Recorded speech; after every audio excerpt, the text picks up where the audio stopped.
그 부처의 지위로 바로 들어가려면 다 넣어버리는 거. 나라는 것조차 다 넣어버리는 거. 그거는 언제 하냐? 지금 당장 되는 거지. 죽어라 고수인해서 들어가는 게 아니고, 어디로 들어가는 게 아니고, 이 가진 것만 놓아버리면 돼. 내가 갖고 있는 거 뭐예요? 나 갖고 있잖아. 나 하나 떨어지면 뭐 아무것도 붙을 곳이 없잖아. 나 하나 떨어지면 아무데도 붙을 곳이 없죠. 어디에 붙어 있어요? 다 나한테 붙어 있지. 그래서 나 하나 놓아버리면 바로 부처 지위로 들어가는 거야. 나 놓아버리면 지금 부처의 지위로 들어가는 거야.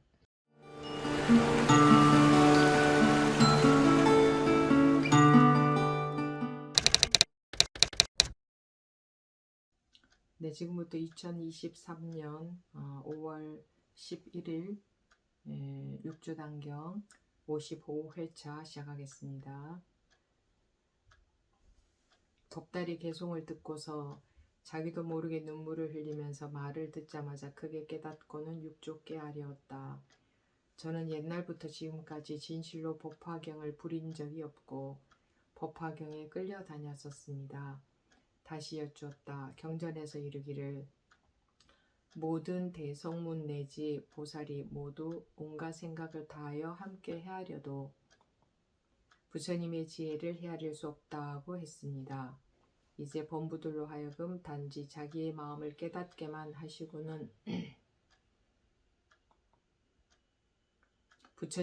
곧 부처님의 직견이라고 말씀하시니 스스로 상근기가 아니라면 의심과 비방을 하지 않을 수 없을 것입니다. 또 경전에서 말한 양수레, 사슴수레와 흰소가 끄는 수레는 어떻게 구별합니까? 스님께서 다시 가르쳐 주십시오. 대사께서 말씀하셨다. 경전의 뜻은 분명한데 그대 스스로 어리석어서 어긋나는구나. 모든 삼승의 사람들이 부처의 지혜를 측량할 수 없는 까닭은 그 병이 헤아리는 것에 있다. 비록 그가 생각을 다하여 추측하더라도 더욱더 멀어질 뿐이다. 부처란 본래 범부를 위해 말씀하시지 부처를 위해 말씀하시지 않는다. 이 이치를 기꺼이 믿지 않는다면 그로 말미암아 자리에서 물러나 흰소 수레에 앉는 것은 전혀 알지 못하고 다시 문 밖에서 세 개의 수레를 찾는다. 네, 여기까지 보겠습니다. 법다리 개송을 듣고서 자기도 모르게 눈물을 흘리면서 말을 듣자마자 크게 깨닫고는 육조 깨알이었다. 어떤 개송이었냐? 이전 시간에 봤던 마음이 어리석으면 법화경이 나를 부리고 마음이 깨달으면 내가 법화경을 부린다. 경을 배워도 오래도록 밟지 못하면 경전의 뜻이 원수가 된다. 생각이 없으면 생각이 바르고 생각이 있으면 생각이 삿되다. 있고 없음을 전혀 헤아리지 않으면 영원히 흰소가 끄는 수레를 몰 것이다. 자, 이 개송을 듣고 법달이 자기도 모르게 눈물을 흘리면서 말을 듣자마자 크게 깨닫고는 육조 깨알이었다. 마음이 어리석으면 법화경이 나를 부리고 생각이 휘말린다. 아르마리에 휘말린다는 말입니다. 법화경을 봤을 때 법화경 내용을 이해를 하죠. 나름대로는 자기 이해할 수 있는 만큼 각자 이해를 하죠. 그렇게 되면 법화경이 나를 부리는 게 되고 마음이 깨달으면 내가 법화경을 부린다. 마음이 깨달으면 즉 분별에 속지 않는 사람은 내가 법화경을 부린다. 법화경의 뜻에 끌려다니지 않는다. 뜻에 속지 않는다. 그 법화경의 뜻이 나쁜 뜻이어서가 아니죠. 경전이죠. 부처님 말씀이죠. 경이라는 것은. 그렇지만 그것을 아무리 부처님 말씀이어도 그 말 뜻으로 헤아리면 자기한테는 살아있는 법으로서의 작용을 못하기 때문에 아르마리가 되어버린다. 그렇게 되면 부처님 말씀이라 할지라도 그 법화경이 나를 부리는 게 부린다 하는 게 뭔지 알죠? 이렇게 부린다 말입니다. 내가 그 법화경에 불임을 당한다. 마음이 어리석으면, 즉 어리석다는 것은 이해로 헤아린다는 말이죠. 마음이 깨달으면 뇌가 법화경을 부린다. 분별에서 벗어나 있는 사람은 내가 법화경을 부린다. 법화경 내용을 무시하는 게 아니라 경전을 무시하기 위해서 경전이 있는 게 아니죠. 중요한 뜻입니다. 깨달음으로 이끄는 게 경전 아닙니까? 깨달은 분의 말씀. 그런데 법화경에 불임을 당한다면 그거는 내가 그걸 말 뜻으로 이해하면 불임을 당하는 게 되고, 깨달으면 내가 법화경을 부린다. 깨달으면 그 법화경 내용이 바로 내 것이 되죠. 그게 바로 내가 된다고 할 수도 있겠죠. 그래서 내가 법화경을 부린다고 한 거고, 경을 외워도 오래도록 밟지 못하면 경전의 뜻이 원수가 된다. 왜 원수가 됩니까? 그 경전의 뜻이 나빠서가 아니라 깨달음으로 이끄는 게 경전의 말씀이지만 그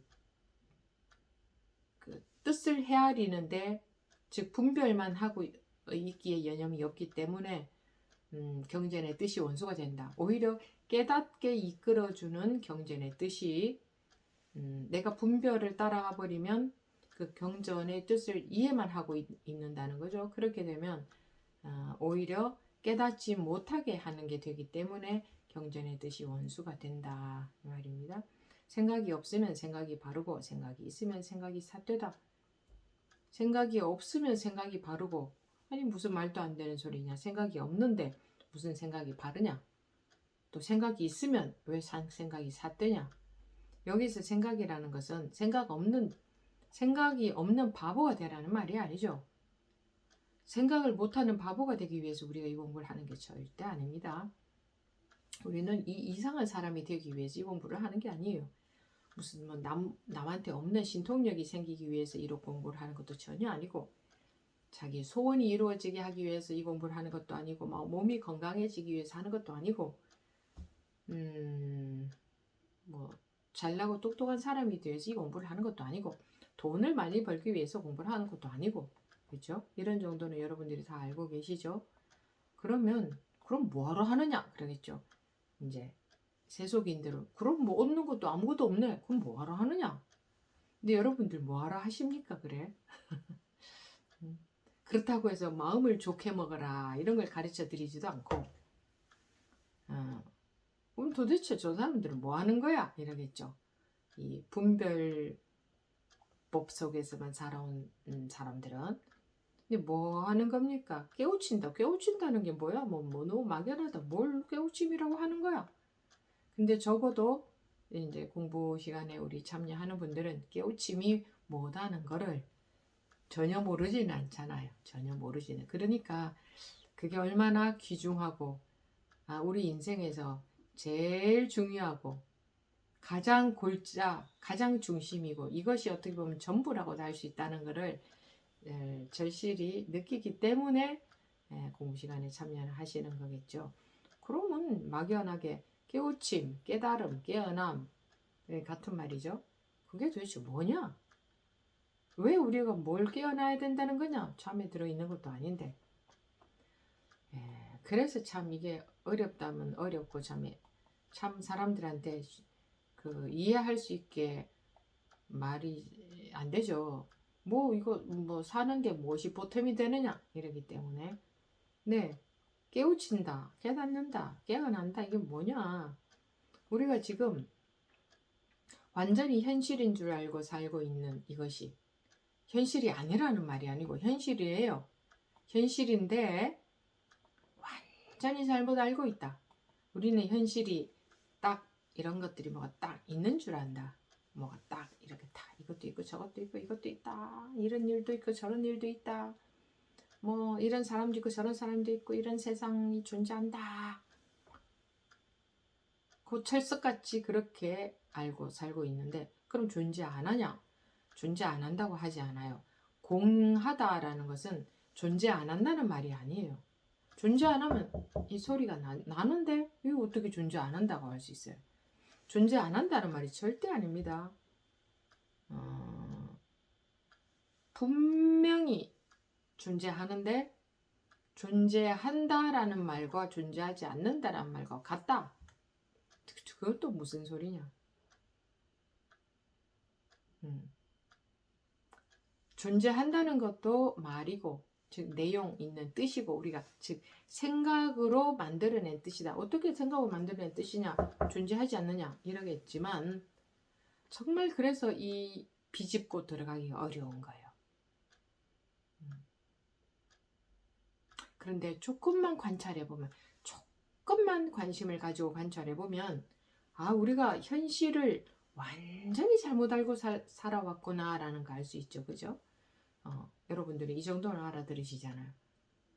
이 철석같이 이 현실은 현실이다 하고 살아왔는데, 현실인 줄 알고만 살아왔는데, 그럼 이 현실이 어땠다는 거냐? 현실이 아니라는 거냐? 현실이 없다는 거냐? 분명히 이렇게 현실을 살고 있어요. 똑같이 밥 먹고 잠자고 숨쉬고 돌아다니고 일하고 생각하고 사람 만나고 할 일 하고 다 살고 있는데, 그게 없다는 게 아니라, 공하다는 말은 그게 없다는 말이 아니라 분명히 있는데 있는 바가 하나도 없다. 그게 무슨 말도 안 되는 소리냐? 말도 안 되는 줄 알고 있는 게, 우리 고정관념에서 보면 말도 안 되는 소리 같아 보이지. 있는데 있는 바가 하나도 없다. 그건 무슨 말이냐? 이러겠죠. 우리는 말뜻, 관념, 즉 언어의 뜻을 고정되게 알고 있단 말입니다. 있다라는 뜻, 없다라는 뜻을 고정되게 알고 있는데, 그것도 사실은 있다라는 말이 여기서 분별심에서 나간 거고, 없다라는 말도 분별심에서 나간 거죠. 우리가 분별을 해서 있다는 것은 이런 뜻이야, 없다는 것은 이런 뜻이야 라고 우리가 개념을 만드는 거예요. 사람들이. 그러면 그럼 누가 만들었어? 사람들이, 즉 우리가 만들었네? 그럼 우리 이건 도대체 뭐야? 이건 어떻게 해서 생겨난 거야? 이래 돼야 되잖아요. 우리는 어떻게 생겨난 거야? 말이 생겨나기 이전에 우리가 생겨났네? 그럼 우리는 도대체 이게 뭐야? 어디서 어쩌다가 이런 게 생겼지? 이게 우리가 태어났다면 기본적으로 해결해야 될 문제가 이거 아닌가요? 도대체 이 나라는 게 뭐야? 인생이라는 게 뭐야? 세상이라는 게 뭐야? 어쩌다가 이런 게 생겨 있어? 이게 뭐야? 근데 이것도 모르고 그럼 모든 일들을 겪고 있는데 이런 일들은 왜 생기는 거야? 그러면 태어나고 늙고 병들고 죽는데 이건 또 뭐야? 왜 이렇게 이런 세상이 왜 벌어지지? 이런 일이 왜 일어나지? 아무것도 몰라요. 그죠? 거기에 대해서 아무것도 몰라. 인생 또는 세상의 근간이 되는, 기본이 되는 것에 대해서는 아무것도 모르면서 무엇만 관심을 갖고 살고 있어요. 빨주노초 파남보, 즉 그게 뭐냐? 자, 잠자는 것부터 시작하면 잠을 몇 시간을 잤느냐, 잘 잤느냐, 못 잤느냐, 이러고 분간하는 거. 먹었다, 얼마나 먹었느냐, 뭐 이런 걸 먹었느냐, 저런 걸 먹었느냐. 또 뭐 숨을 쉰다, 숨을 이렇게 쉬느냐, 저렇게 쉬느냐. 또 움직인다. 그럼 이런 걸 이렇게 움직였느냐, 저렇게 움직였느냐, 즉 이런 일을 했느냐, 저런 일을 했느냐. 마음으로 말하자면 이런 마음이 일어났느냐, 저런 마음이 일어났느냐. 이런 옷을 입었느냐, 저런 옷을 입었느냐, 이런 집에 사느냐, 저런 집에 사느냐. 뭐 정치를 이렇게 하느냐, 저렇게 하느냐, 회사 일을 이렇게 하느냐, 저렇게 하느냐. 그냥 그런 거 구분하는 것만 전부 세상이 전부인 줄 알고, 인생이 전부인 줄 알고 살고 있지.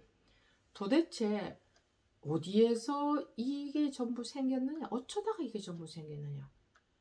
그럼 내가 사라지고 나면 그 다음은 뭐냐? 이것이 인생의 기본인데 그거는 아무도 확실치 않아. 누구는 이렇다고 하고 누구는 저렇다고 하고 그렇잖아. 누구는 운명이 있다. 누구는 뭐 전생이 있다. 누구는 뭐 우연히 생긴 거다. 누구는 신이 창조했다. 누구의 말이 맞는지 알 수 없어. 근데 그것이 해결이 안 되면 그러니까 뭐라고 해야 될까? 내가 어디서 왔는지가 해결이 안 되면 왜 이런 일이 일어나고 있는지, 이런 일이 일어날 때 내가 어떻게 해결해야 되는지, 마음은 왜 좋기도 하고 괴롭기도 한 건지, 괴로울 때는 어떻게 해야 되는 건지, 이런 게 답이 안 나와. 근본을 모르면 답이 안 나와. 그러니까 마음만 좋게 먹으려고 편하게 먹으려고 노력할 뿐. 편하게 먹기 위한 수행 이것도 해보고 저것도 해보고 뭐 치료도 받아보고 뭐 그러잖아요. 이게 그러고 살고 있다 이거예요 우리가. 근데 근간 왜 내가 어디서 왔는가 어떻게 해서 태어났는가 나라는 게 도대체 뭔가 왜 모든 사람들은 다 다르게 태어났지 왜 다 다른 일들을 겪고 있지 뭐 그런 거 관심 가지면 야 쓸데없는 거 관심 갖지 마라 네가 그거 안다고 뭐 밥이 나오냐 돈이 나오냐 우리는 밥과 돈이 전부인 줄 알고 산다 이거 보통 사람들은 밥이 나오냐 돈이 나오느냐 이러잖아요. 밥과 돈이 전부야 인생에. 왜 태어났는지 왜 나는 이렇게 태어났는지 모르잖아요.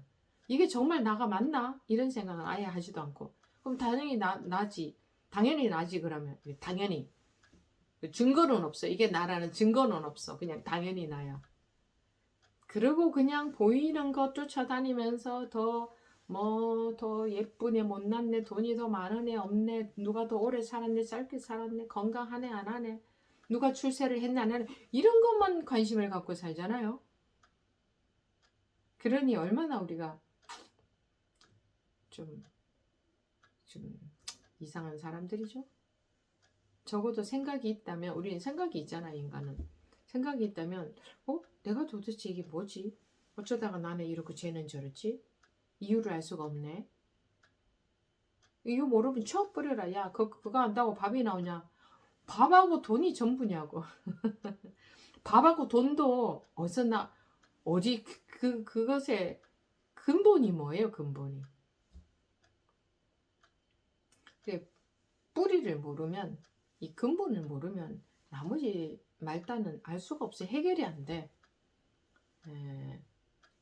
마음의 불편함 또는 괴로움이 절대로 근본적으로 해결이 될 수가 없어.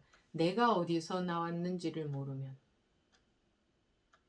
이 세상에 그 어떤 문제도 하나도 해결이 될 수가 없어. 그 어떤 것도 그냥 임시 방편으로 물론 뭐 배고프면 돈 벌어서 밥 먹고 이런 유의법은 말고 이 도대체 근본적인 거 말입니다. 이것은 해결이 안 된다. 마음의 고통도 해결이 안 되고 이런 거는 뭐 상식적인 얘기죠. 아무튼 복달이 개송을 듣고서 자기도 모르게 눈물을 흘리면서 말을 듣자마자 크게 깨닫고는 육족게 아뢰었다. 이 생각이 없으면 생각이 바르고 생각이 있으면 생각이 삿되다. 이렇게 말을 하니 뭐가 생각이 없으면 생각이 바르다는 얘기야. 그러니까 불교는 어렵다. 그러니까 우리 사고방식하고 똑같은 이해가 되는 즉 우리 사고방식처럼 우리 사고방식으로 이해가 되는 말을 하면 쉽다고 하는데 우리 사고방식으로 이해가 안 되는 말을 하면 어렵다고 하거든요. 그러면 이게 도대체 무슨 말이지? 이게 아니라 어렵다 하고 치워버리죠. 그러니까 가만히 보니 스님들은 머리 깎고 독특한 복색을 하고 독특한 곳에서 독특한 생활을 하고 사는 것 같은데 저런 식으로 독특하게 살아야 깨닫나 보다 이렇게 생각을 해버린다든가 그거야 뭐 색깔이 다른 거지. 머리카락이 길면은 깨닫는데 불리하고 짧으면 깨닫는데 더 유리할까요? 어떤 면에서는 머리 뭐 헤어스타일에 신경을 안 써도 되니까 어떤 면에서는 도움이 될 수도 있죠. 또 뭐 옷을 빨간 옷 노란 옷을 입으면 못 깨닫고 회색 옷을 입으면 깨닫는가? 어떤 면에서는 맨날 옷 색깔에 못 내는데 신경 안 써도 되니 좀 도움이 될 수도 있겠죠. 한쪽으로만 관심을 몰아갈 수 있으니. 그런데 그것이 정작 뭐 그 머리카락의 길이라든가 옷을 입은 색깔이라든가 무슨 기와집에서 사느냐 뭐 아파트에서 사느냐라든가 뭐 몇 시에 자고 몇 시에 일어나면 깨달을 수 있고 몇 시에 자고 몇 시에 일어나면 못 깨닫고 그 새벽에 일어나는 사람만 깨달을 수 있다든가 야채만 먹는 사람만 깨달을 수 있다든가 회색 옷만 입어야 깨달을 수 있다든가 기와집에 살아야만 깨달을 수 있다든가 불상 부처님을 모셔놔야만 깨달을 수 있다든가 그런 거는 전혀 조건이 없잖아요. 그런데 막연하게 그런 생각을 우리가 갖고 있고. 근데 그런 것들은 약간의 뭐랄까, 이 보조가 될 수는 있겠죠. 다른 데에 이렇게 가정을 가지고 있으면 가족들한테 신경을 많이 써야 되니까 마음이 저절로 많이 가죠, 가족한테. 근데 그렇지 않을 수 있고, 또 뭐 방금 얘기한 것처럼 그런 여러 가지 면에서도, 그런데 뭐 어떤 집에 사느냐 뭐 이런 거는 상관이 없겠네요. 그냥 그거는 이제 한국의 불교 문화죠. 이렇게 또 외국에 가면 각각 나라마다 다. 근데 사찰이라는 것이 원래 법이 있는 곳이 사찰이죠. 부처님, 옛날에 서가모니 부처님께서 설법을 하시려니까 비도 피하고 뭐 추위도 피하고, 거기는 춥지는 않았지만 더위도 피하고 비도 피하고 해야 되니까 이 집이 필요하잖아요. 사람이 사는 데는 집이 필요해서 이제 그 집에서 법문을 하시니까 그것을 최초의 절이 생긴 거죠. 그게 이제 설법하는 장소가 생긴 거죠. 그죠? 그게 이제 절 아닙니까? 설법을 하니까 이제 뭐 법당이라 하고, 그렇게 생긴 것이, 이제 공부를 하려면, 법을 설하려면 장소가 있어야 되잖아요. 사람들이 모여서 있을 수 있는, 설법을 할 수 있는 장소. 그 장소를 절이라고 하는데, 이제 지금은 고정관념화가 되어서 예를 들어 도심에 그 빌딩에, 요즘 그런 데 많죠. 예전서부터도 많았죠. 빌딩에 이렇게 한 층을 뭐 사찰로 쓴다든가, 뭐 아니면 조그마한 공간을 하나 빌려서 사찰로 쓴다든가, 아니면은 또 뭐 그게 이제 되면은 뭐 몇 층 빌딩을 올릴 수도 있죠. 그런데 기와집으로 물긋이 기와집으로 해놓지 않으면 참 이상한 절이다 이렇게 보고, 그 우리 고정관념이 어떤 곳이 절이다 이런 고정관념이 있어가지고. 그런데 법을 설하는 곳이 법당이지, 또 건물만 지어놓고 아무도 거기서 법을 설하지 않는다, 그럼 그건 법당이 아닌 게 되잖아요. 근데 우리 고정관념은 그렇게 건물 지어놓으면 거기가 법당이다, 법을 설하고 안 하고는 이제 상관이 없어, 이런 식의, 우리가 얼마나 고정관념 속에 사느냐. 뭐 그런 것처럼, 예를 들자면 그런 것처럼 매사에 다 그 참선이라는 것도 행주좌와 어묵동정이죠. 그러니까 항시 무엇을 하거나 항시 선이 되어야 된다. 선이라는 것은 뭐 좀 간단하게 말하자면 부처의 마음을 선이라 한다 이렇게 하잖아요.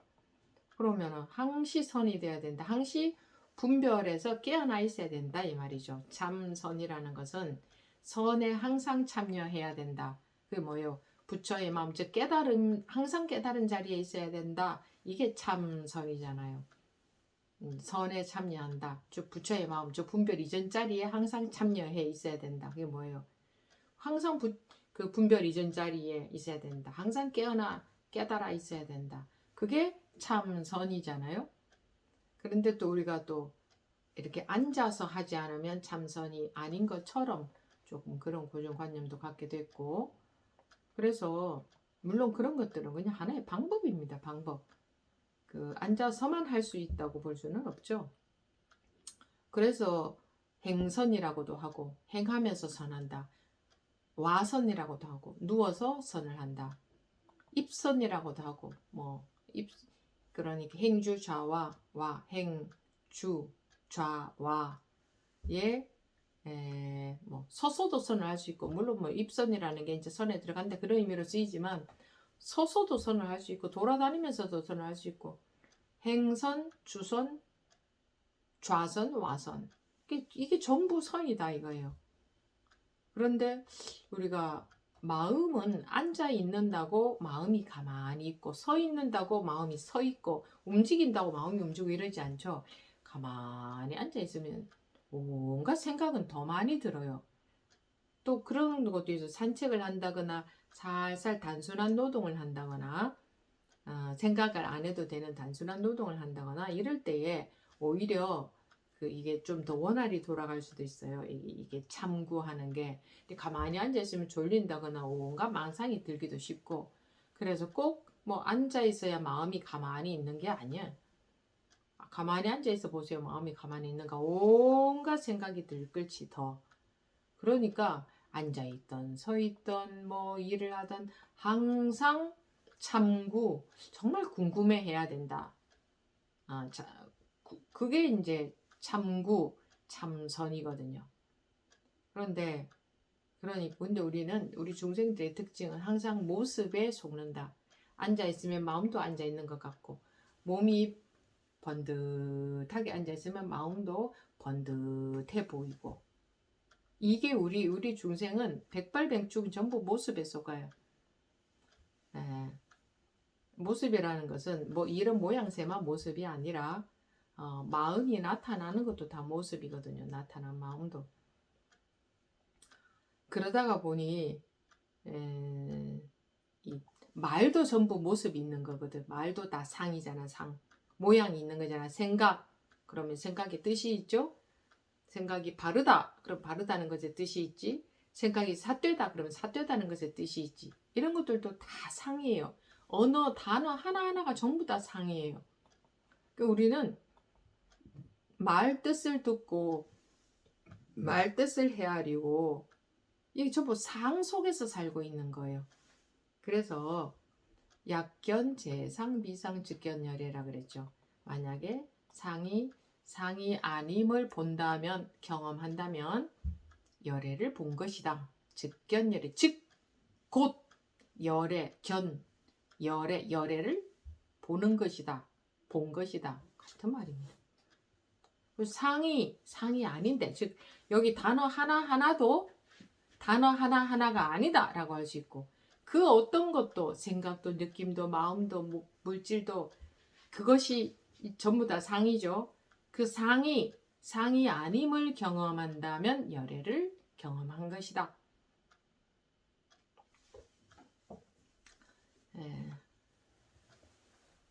상 속에 속아서 사는 게 중생이다. 상이 상인 줄 안다. 약견, 재상, 비상, 상이 아님을 경험한다면 했는데 우리는 상으로만 보고 있다. 상이 상인 줄로만 안다. 상이 뭐냐? 이름이 있는 모든 것은 다 상이에요. 상이라고 하든 색이라고 하든 똑같은 말이에요. 색, 즉 시공할 때 색이라고 하든 상, 약견, 재상, 비상, 상이 아님을 본다면 하든 색이 공임을 본다면 하든 똑같은 말이에요. 상을 상으로 알고 있으니까 상 속에 갇혀버리는 거예요. 상 속에 갇혀서 살고 있어.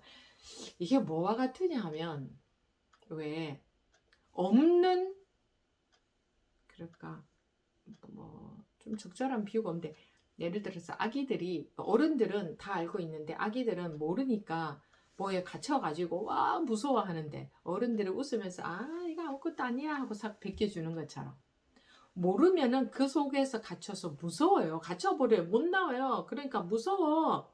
근데 어른들은 아니까 아무것도 아니야 괜찮아 하고 싹 벗겨주잖아요. 뭐 예를 들자면 그런 것처럼 그렇다고 해서 상이라는 게 뭐 이렇게 벗길 만한 물질적인 것이 있다는 게 아니라 그러니까 상으로만 알고 있으니까 여기에 갇혀가지고 이 꼼짝을 못하는 거예요. 자유가 없는 거예요. 뭐 다 걸리는 거야. 이름에 다 걸리는 거예요. 이름에. 통틀어서 전부 다 이름이잖아요. 이렇다 저렇다 하는 게 전부 이름이잖아요. 이거다 저거다 하는 게 다 이름이잖아요. 그 상에 갇히는 거예요. 이름에 갇혀가지고. 그러니까 뭣도 모르는 아기들이 아무것도 모르는 아기들이 그 상 속에 갇혀서 그냥 꼼짝 못하는 것처럼 그거하고 같아. 그거 아무것도 아니야.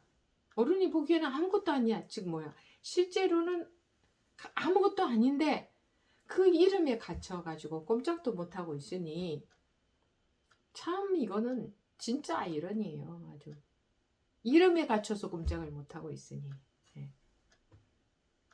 그래서 여기 생각이 없으면 생각이 바르고라는 게 이름에 속지 않으면 고정관념에 속지 않으면 모양새에 속지 않으면 느낌에 속지 않으면 생각이 바르고 생각이 있으면 분별심이 있으면 분별심에 속으면 분별심이 없어야 된다는 말이 아니라 분별심은 그러니까 분별심에 속지 않았을 때 저절로 일어나는 분별심은 아무 문제가 안 되죠. 당연히 분별을 해야 되죠. 뜨겁다, 찹다, 배고프다, 배부르다. 그런데 거기에 마음이 노예가 되어서 살고 있다. 우리는 상의 노예, 이름의 노예가 되어서 살고 있다. 생각이 없으면 생각이 바르고, 분별심에 속지 않으면 바르고, 분별이 바르고, 분별심에 속으면 분별이 삿되다, 잘못됐다 이 말입니다. 있고 없음을 전혀 헤아리지 않으면 영원히 흰소가 끄는 수레를 못 것이다. 흰소가 뭐예요? 이것이 그냥 말로 하면 뭐 본성 이렇게 말하지만 영원히 흰소가 끄는 영원이라고 했는데 시가 여기서 이런 불교에서 말하는 시간적이나 공간적인 개념은 시간적으로 영원이라는 말이 아니에요. 공간적으로 넓은 공간을 말하는 게 아니야. 없는 시간을 말해요. 영원이라는 건 시간이라는 게 없거든. 그러니까 1초 즉이별해지 이렇게 말하고 순간이 영원이다 이렇게 말하지. 순간이 영원이다 해놓고 순간이나 영원이나 똑같다 해놓고 영원히 그럴 것이다 이러면 말이 안 되죠. 그럼 영원이 있다는 말이잖아요. 영원이라는 게. 그냥 영원이라는 것은 이제 분별에 속을 일이 없다. 영원이라는 시간이 있다는 게 아니라 애초에 분별에 속을 일이 없이 흰소가 끄는 수레를 못 나는 게 이거 그냥 아무 걸림 없이 그냥 걸림 없다는 게 굉장히 큰 뜻입니다. 걸림 없다는 게 뭐 마음이 불편하지 않다 이 정도가 아니라 일체의 이름에 걸리지 않는 거지. 생로병사라는 이름에 통틀어 크게 봤을 적에 생로병사잖아요. 그 이름에도 걸리지 않고 이름이라는 게 뭐야? 생이든 로든 병이든 사든 자기한테 아무 일도 없는 거야. 같은 거야. 아무 일도 없는 거야. 거기에 그 차별로 인해서 마음이 불편한 게 없다 이거지. 그 어디에도 걸림이 없다고 하는 게요. 그냥 저는요 요즘은요 걸림 없이 살고 있어요. 이런 말씀들을 잘 하시는데 그거는 걸림 없는 게 아니에요. 큰 바위 또래는 좀 옛날보다 덜 걸리는 거지. 걸림 없이 살고 있다고요? 걸림이 없다는 것은 걸림이 아예 없어야 되는데 걸림이 아예 없으려면 내가 없어야 돼요. 나라는 상 자체가 아예 없어야 돼요. 근데 나라는 상 자체가 있다면 걸림 없이 살고 있는 게 아니고 지금은 우선 큰 바위 돌은 안 나타나서 내가 걸릴 것이 없습니다. 이 말이지. 뭐 또 하나 나타나 봐요. 또 이제 본색이 다 드러나지. 자기 공부 실력이 다 드러나지. 걷다가 또 더 아주 꼼짝 못하게 하는 경계가 나타나 봐요. 아주 뭐 그래 봐야 압니다. 그래서 뭐 걸림 없이 산다는 말 절대 하지 마십시오. 절대 하지 마십시오. 걸림 없이 살고 있는 게 아닙니다. 본인이 걸림 없이 살고 있다고 완전히 착각하고 있는 겁니다. 영원히 흰소가 끄는 수레를 몰 것이다. 법다리 개송을 듣고서 자기도 모르게 눈물을 흘리면서 말을 듣자마자 크게 깨닫고는 육족게 아뢰었다. 저는 옛날부터 지금까지 진실로 법화경을 부린 적이 없고 본인이 법화경을 달달 외워도 법화경을 부린 적이 없다. 법화경이 그러니까 법화경이 내 것이 안 됐다 이거죠. 법화경에 끌려다녔습니다. 다시 여쭈었다. 경전에서 이르기를 모든 대성문 내지 보살이 모두 온갖 생각을 다 대성문 내지 보살이 모두 온갖 생각을 다 하여 함께 헤아려도 부처님의 지혜를 헤아릴 수가 없다고 했습니다. 뭐 부처라는 것은 지혜가 있는 게 아니에요. 부처라는 것은 지혜고 뭐고 그 이전 자리예요. 뭐가 있는 게 아니야. 부처라는 자리는. 근데 부처님의 지혜라는 게 따로 있는 게 아니야. 근데 분별에서 깨어났을 때, 깨우쳤을 때, 생각나기 이전 자리, 자기 본래 명목의 자리에 있을 때, 그것도 뭐 자리라고 말을 하지만 자리가 있는 건 아니지만 단어를 써서 말을 해야 되니까 그냥 하는 겁니다. 분별에서 깨우쳤을 때는 그거를 그냥 깨우쳤을 때 그거는 부처다 중생이다 이런 것도 없어요. 그거는 분별이 없기 때문에. 예. 그럴 때 그냥 나오는 것을 지혜라고 이름을 하는 거예요. 그냥 나오는 것을. 예. 무슨 부처님의 지혜라는 게 있는 게 아니라 부처님의 지혜를 헤아릴 수 없다고 했습니다. 이거는 헤아릴 수가 없어요. 왜? 우리 헤아림 이전에 나오는 거기 때문에 저절로 나오는 거니까. 이제 본부들로 하여금 단지 자기의 마음을 깨닫게만 하시고는 곧 부처님의 지견이라고 말씀하시니 스스로 상근기가 아니라면 의심과 비방을 하지 않을 수 없을 겁니다. 경전에서 말하는 양수레, 사슴수레와 흰수가 끄는 수레는 어떻게 구별합니까? 스님께서 다시 가르쳐 주십시오. 이렇게 했는데 이게 이제 이 이야기가 백우거 있잖아요. 백우거, 흰수가 끄는 수레, 법화경에 나오는 양거, 양이 끄는 수레, 사슴이 끄는 수레, 녹거, 우거, 소가 끄는 수레 가운데 우거, 양거, 녹거, 우거는 가운데 우거를 말한다. 백우거라는 것이. 예. 그 양거, 녹거, 우거는 양이 끄는 수레, 사슴이 끄는 수레, 그 소가 끄는 수레는 성문승, 연각승, 보살승을 말합니다. 예. 즉 그리고 백우거는 보살승, 불승이라고도 하고요. 그걸 말합니다. 근데 이건 이제 그냥 이런 정도로 그냥 뭐 그런 걸 말하는구나 정도로 말면 되고, 이렇게 갈라놓은 것을 이렇게 뜻으로 하나 이렇게 세 가지로 나눠 놓거나 두 가지로 나눠 놓거나 그 뜻에 사로잡혀 있으면 절대 안 됩니다. 하나가 되는 게 중요하죠. 법화경에 가령 세간을 가득 메운 자들이 모두 사리볼과 같아서 온갖 생각을 다하여 함께 헤아려도 부처님의 지혜를 헤아릴 수는 없다라는 구절이 있다. 이 부분입니다. 이게 그러니까 부처님의 지혜를 헤아릴 수 없다. 이게 무슨 뜻이냐면 뭐 석가모니 부처님의 지혜를 말하는 게 아니고, 부처님의 지혜를 헤아릴 수 없다는 것은 방금 말씀드렸듯이 우리가 분별에서 확 벗어나면 본래 자리를 깨달으면, 본래 자리를 깨닫는다는 것도 말이 안 돼. 목적어가 생기죠. 그러면 아무튼 깨우치면, 그러니까 본래 면목이 드러나면, 이렇게 합시다. 본래 면목이 드러나면 그러면 그때는 저절로 나와요. 지혜가 뭐 지혜라는 거 그냥 그 자체가 지혜예요. 지혜가 저절로 나온다 이거예요. 그런 거다라는 거예요. 그렇기 때문에 부처님의 지혜를 헤아릴 수 없다고 말하는 겁니다. 부처님이 따로 계시고 그분의 지혜가 어떤 게 있는 게 아니라 우리가 그렇게 되었을 때, 우리가 불을 깨달아서 불 자리에 있을 때에 나오는 거, 이건 헤아릴 수 없어요. 그러니까 우리가 헤아려서 나오는 게 지혜가 아니야. 생활에서 뭐 저 사람 지혜롭다, 그래 참 지혜롭네 하는 그런 지혜가 아니에요. 이게 분별 이전 자리, 본래 면목의 자리에서 나오는 모든 것은 지혜예요. 그거는 저절로 나오는 거거든요. 그래서 이거는 헤아릴 수가 없어. 부처님의 지혜에 해당되는 게 따로 있는 게 아니라 그 깨우쳤을 때 나오는 저절로 나오는 그것을 말하는 겁니다. 그거는 헤아림에서 나오는 게 아니니까 부처님의 지혜를 헤아릴 수 없다. 우리가 아무리 헤아려도 모두 온갖 생각을 다 함께 헤아려도 우리가 깨우쳤을 때 나오는 지혜는 헤아릴 수가 없다. 이제 본부들로 하여금 단지 자기 마음을 깨닫게만 하시고는 곧 부처님의 지견이라고 말씀하시니 스스로 상근기가 아니라면 의심과 비방을 하지 않을 수 없을 것입니다.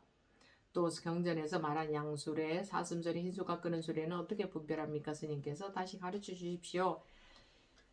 대사께서 말씀하셨다. 경전의 뜻은 분명한데 그대 스스로 어리석어서 어긋나는구나.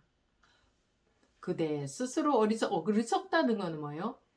이 분별에서 못 벗어나는 거. 분별에서. 분별로서 해결하려고 하면 해결이 안 납니다. 모든 삼성의 사람들이 부처의 지혜를 측량할 수 없는 까닭은 그 병이 헤아리는 것에 있다. 헤아리는 것에. 헤아려서 알려고 하니까 부처의 지혜를 측량할 수가 없다. 그러니까 이게 참 이게 무슨 말이냐면 아까 내가 방금 말씀드린 것처럼 헤아림이 떨어져 버리면 저절로 부처의 지혜가 저절로 나온다. 누구에게나. 그런데 부처의 지혜를 측량할 수 없는 까닭에 측량할 수 없다. 측량은 분별심으로 측량하는 거잖아요. 분별 이전 자리이기 때문에 분별심으로는 도저히 상상도 할 수 없어. 그래서 지혜는 측량할 수 없는 까닭은 측량할 수 없는 이유는 그 병이 헤아리는 것이기 때문에 헤아려서 측량을 하려고 하니까 헤아려서 좀 알아보려고 이해하려고 하니까 그걸로는 안 된다. 헤아림이라는 도구로는 부처의 지혜를 측량할 수 없다. 즉 분별 이전 자리에서 저절로 나오는 이 지혜를 도저히 우리는 가늠할 수도 없다. 그러니까 너희의 헤아림만 놓아봐라. 저절로 부처의 지혜가 나온다. 그 말입니다. 비록 그가 생각을 다하여 추측하더라도 생각을 다하여 추측한다는 게 뭐예요? 온갖 법문을 다 하고 다 알고 온갖 그냥 수행을 많이 해서 자기가 깜냥껏 그 깜냥이 대단해서 추측하더라도 대단한 깜냥으로 추측한다 하더라도 더욱더 멀어질 뿐이다. 추측한다, 즉 헤아린다라는 도구로는 절대로 부처 자리에는 갈 수가 없다. 부처 자리에 못 가면 부처 지혜는 안 나오는 거죠. 그래서 지금 방아착하면은 부처 지혜는 나오지 말라고 해도 이거는 나와요. 저절로. 부처란 본래 본부를 위해 말씀하시지 부처를 위해 말씀하시지 않는다. 뭐 당연하죠. 이 이치를 기꺼이 믿지 않는다면 그로 말미암아 자리에서 물러나 흰 소수레에 앉는 것은 전혀 알지 못하고 다시 문 밖에서 세계의 수레를 찾는다. 세계의 수레를 찾는다는 말은 다른 말로 하면 분별 속에서 뭘 어떻게 하려고 한다. 이거 이렇고 이건 이러고 이러니까 공부는 이렇고 좀 나눴다 하면 벌써 공부는 아닙니다. 여기서도 나오잖아요. 이 이치를 기꺼이 믿지 않는다면 그로 말미암아 자리에서 물러나 흰 소수레에 앉는 것은 전혀 알지 못하고 하나가 되지 못하고 하나조차 날아가 버려야 되는데 그렇기는커녕 문 밖에서 문 안에 못 들어왔다 이 말이죠. 문 밖에서 세 개의 수레를 찾는다. 양거, 녹거, 우거 세 개의 수레를 찾는다. 성문, 영각, 보살 무슨 지 그 수행의 단계에서 무슨 지 그게 다 이렇게 나눠 놓는 거잖아요. 그런데 뭐라고 했어요? 방아착 그랬어요. 방아착 했을 때에 그냥 본래 자리가 되는 거지 본래 자리가 저절로 드러나는 거지. 응? 수행의 몇 단계 이건 우리 분별 속에서 존재하는 거예요. 자기 하나 눈 감으면 거기에 수행의 몇 단계가 어디 존재합니까? 내가 분별 속에 있을 때의 수행의 단계가 존재하지. 그래서 그 부처의 지위로 바로 들어가려면 다 넣어버리는 거. 나라는 것조차 다 넣어버리는 거. 그거는 언제 하냐? 지금 당장 되는 거지. 죽어라고 수행해서 들어가는 게 아니고 어디로 들어가는 게 아니고 이 가진 것만 놓아버리면 돼. 내가 갖고 있는 건 뭐예요? 나 갖고 있잖아. 나 하나 떨어지면 아무것도 붙을 곳이 없잖아. 나 하나 떨어지면 아무데도 붙을 곳이 없죠. 어디에 붙어 있어요? 다 나한테 붙어 있지. 그래서 나 하나 놓아버리면 바로 부처 지위로 들어가는 거야. 나 놓아버리면 지금 부처의 지위로 들어가는 거야. 근데 수행 단계를 나눠 놓은 것은 그 습이 얼마나 떨어졌느냐에 따라서 이제 몇 지위를 나눠 놓은 거지. 얼만큼 수행하면 요만큼 되고 요렇게 해서 분별해서 벗어나는 게 아니고 분별해서 벗어나는 거는 순간인데 어느 순간 지금 이 순간인데 어느 만큼 습으로부터 자유로우냐 어느 만큼 힘이 생겼느냐 그거로 이제 나눠 놓은 거지. 분별 떨어지는 건 언제나 한순간이에요. 점차 조금씩 이게 아니야. 그렇지 않아요? 전기가 전선이 붙었느냐 떨어졌느냐 이것만 있지 점차 붙는 거는 없어. 지금 안 붙었어, 안 붙었어, 안 붙었어, 안 붙었어. 지금 붙었어. 그러니까 붙었느냐 붙었지 않느냐만 있지. 점차 붙고 있다는 없어. 이건 점차 붙고 있는 게 아니야. 이거는 안 붙은 거잖아요. 이것도 안 붙은 거잖아요. 이것도 안 붙은 거잖아요. 안 붙은 거야. 안 붙은 거야. 지금 붙은 거야. 조금 붙었다, 많이 붙었다가 없어요. 붙었다, 떨어졌다에 따라서 붙었으면 전기불이 들어오고 전선이 떨어져서는 전기불은 안 들어오고 그거밖에 없어요. 근데 얼마나 계속 붙어 있을 수 있느냐에 따라서 그 이제 지위를 말하는 거죠. 지위를 어느 만큼 됐다 하는 거를 붙는 데에 시간이 걸리는 건 아니에요. 이 물질적인 것은 이렇게 가까이 가는데 시간이 걸리죠. 이 마음은 분별이 떨어지는데 이렇게 떨어지지 않아. 분별은 그렇잖아요. 마음은 형체가 있는 게 아니기 때문에 조금씩 이렇게 떨어지지 않아. 떨어졌느냐 붙었느냐 그것만 있지 마음은. 그렇잖아요. 그래서 방아착은 순간이다. 방아착은 뭐냐? 내가 없어지는 게 방아착이다. 아상 나라는 저는 아상 없어요 하면 안 돼. 아상 없어요. 그게 아상이거든. 정말 너가 이 세상에 존재하지 않는 거하고 정말 똑같으냐 이거예요.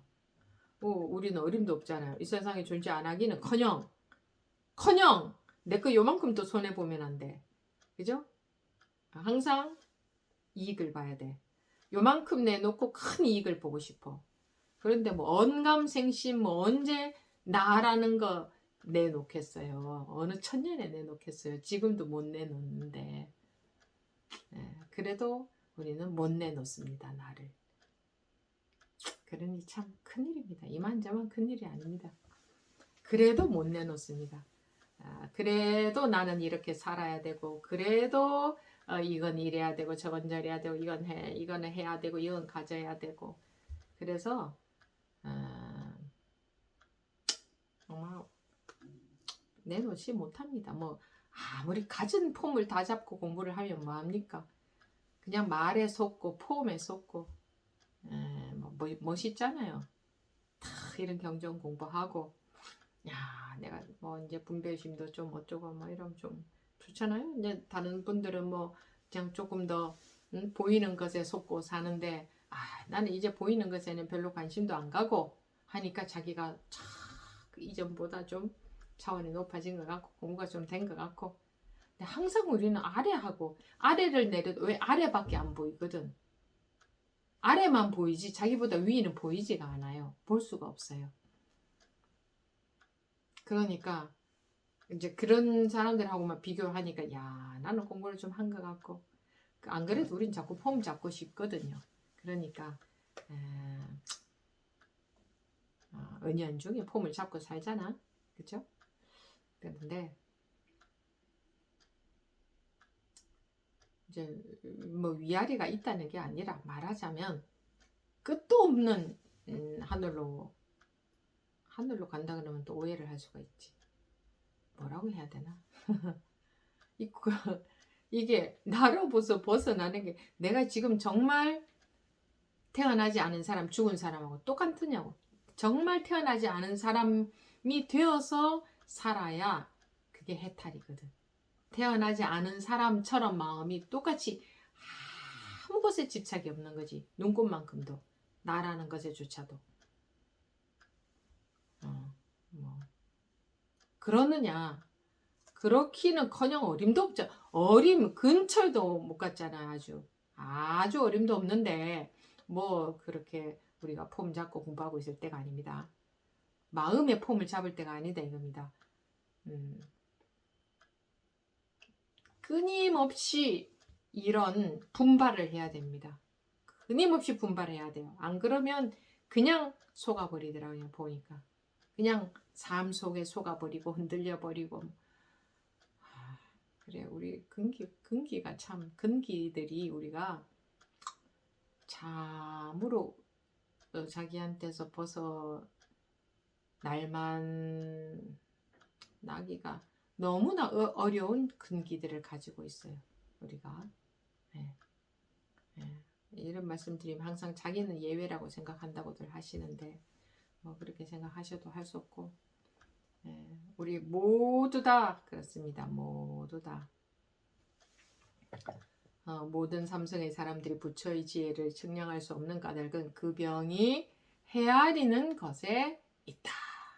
헤아리는 것이 병이다.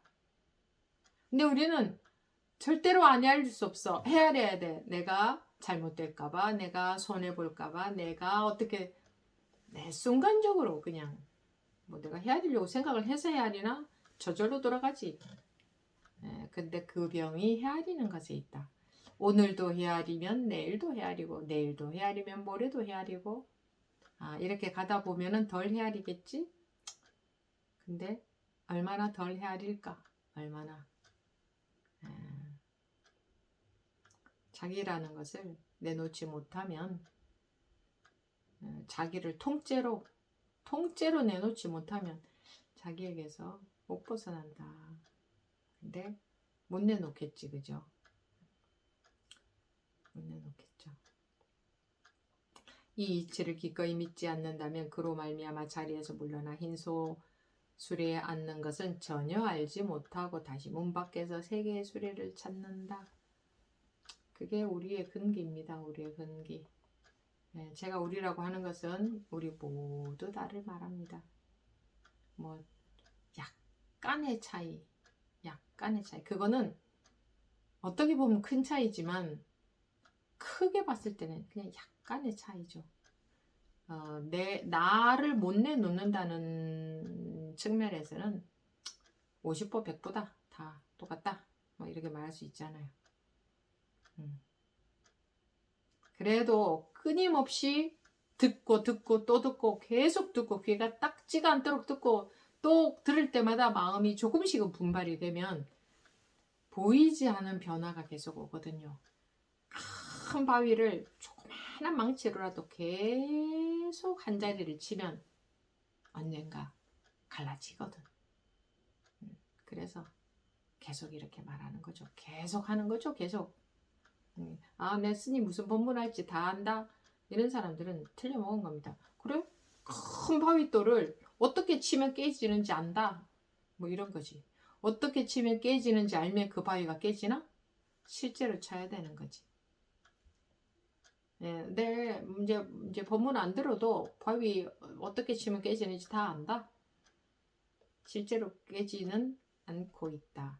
우리는 어떻게 하면 어떻게 공부하는지를 아는 것하고 실제로 바위를 치는 것하고를 구분을 못해요. 왜냐하면 알의 세계만 살아왔기 때문에, 분별의 세계만 살아왔기 때문에 자기가 분별하고 있는 거, 알고 있는 거하고 실제로 치는 거하고 구분을 못해요. 실제로 쳐본 적이 없거든.